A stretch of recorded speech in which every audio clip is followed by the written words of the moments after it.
everybody, and welcome to another episode of In the Kitchen with Lisa. I'm personal chef Lisa Spampinato, and today I'm going to show you guys how to make a really quick and easy ricotta gnocchi.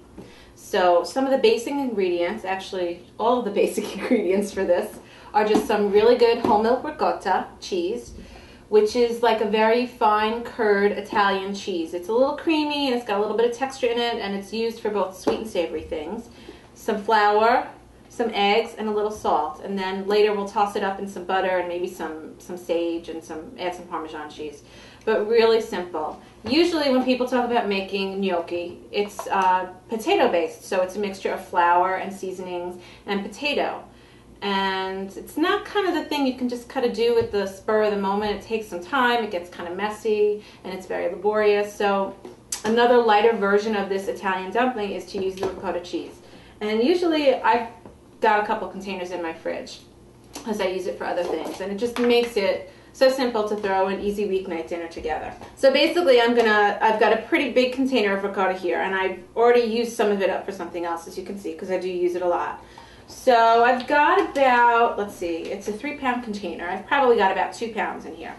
And basically, ratio-wise, what you want to do is use the same amount of dry ingredients to your wet ingredients. And then you can kind of fudge it and change it up as you go and see how thick is your mixture. So I'm going to go ahead and get my ricotta into the bowl. And a lot of times the ricotta cheese will be very weepy or wet, and you might want to put it in a strainer. When I make cannolis, I do that. And I let it sit for a few hours in some cheesecloth or a strainer and let all that water weep out of the bottom of it. But I don't need to do that in this case because it's pretty good. Okay, so there's my nice thick and creamy ricotta cheese. And this is something that if you were going to use it for dessert like a cannoli, you'd add sugar to it and sweeten it up.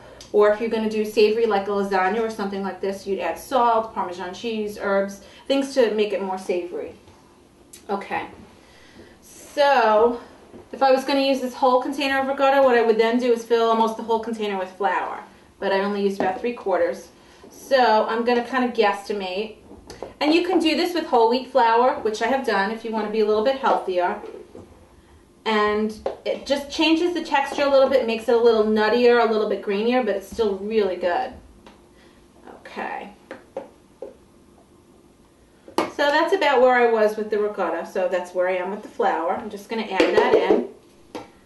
And then, now you don't have to. Sometimes I like to add an egg just to give it a little denser, a little bit more flavor. So I'm going to add 1 egg, just like you would if you were making pasta. You might add an egg or 2. Okay. And then I'm going to add a little salt. And I use like a kosher salt or a sea salt. And let me just rinse my hands. I have egg on them. And then all I want to do is just really start working this and incorporating everything in together. And when it starts to come together, I'm going to get my hands dirty and really work it like a dough. It's just until the egg is done being runny. And you can kind of see it's starting to look like a dough already. That ricotta is really grabbing on to that flour. And I'm just going to scoop it and turn it and push it together. It's starting to come together really nice now. Okay. And what I'm going to do is I'm going to put a little flour on my board. This is what we call bench flour when you're baking. And this is to kind of stop stuff from sticking to everything else. And some of that flour will get blended in with the gnocchi. And that's okay. And that's come together really nicely now. And in no time, I mean, what, maybe 5 minutes? And you can see all that flour that I had down here is getting sucked up now, too.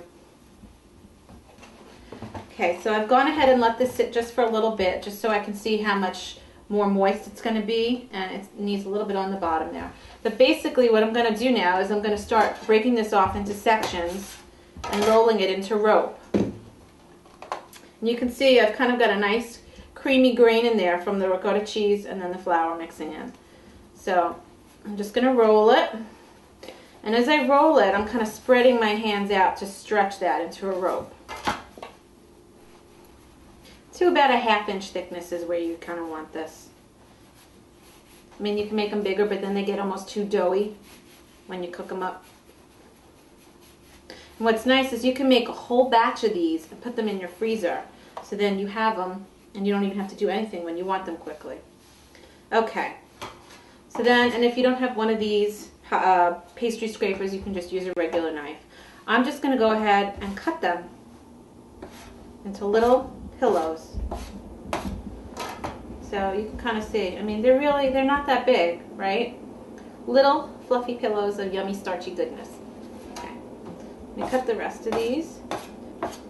This is also a really nice activity that you can get your kids involved in because it's easy. It's not, you can see it's not really dangerous. There's not a lot of sharp things here. So young kids can really help you with this, get their hands into it and help you make dinner and learn all about cooking, which is terrific.